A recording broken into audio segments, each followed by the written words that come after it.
اللهم لك الحمد بما خلقتنا ورزقتنا وهديتنا وعلمتنا وأنقذتنا وفرجت عنا.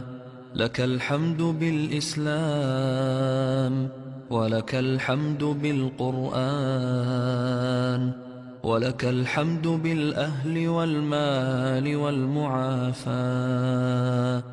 كبت عدونا وبسطت رزقنا وأظهرت أمننا وجمعت فرقتنا وأحسنت معافاتنا.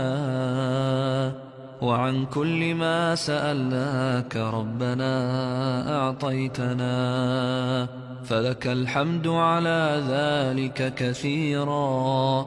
ولك الحمد بكل نعمة أنعمت بها علينا، في قديم أو حديث أو سر أو علانية أو خاصة أو عامة أو حي أو ميت أو شاهد أو غائب. لك الحمد حتى ترضى، ولك الحمد إذا رضيت. اللهم تم نورك فهديت فلك الحمد، وعظم حلمك فغفرت فلك الحمد، وبسطت يدك فأعطيت فلك الحمد. ربنا وجهك أكرم الوجوه، وجاهك أعظم الجاه، وعطيتك أفضل العطايا وأهنأها.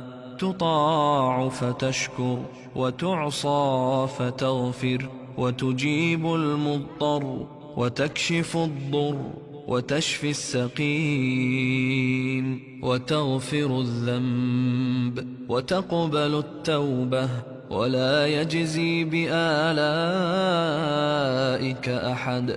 اللهم أنت أحق من ذكر، وأحق من عبد، وأنصر من ابتغي، وأرأف من ملك، وأجود من سئل، وأوسع من أعطى.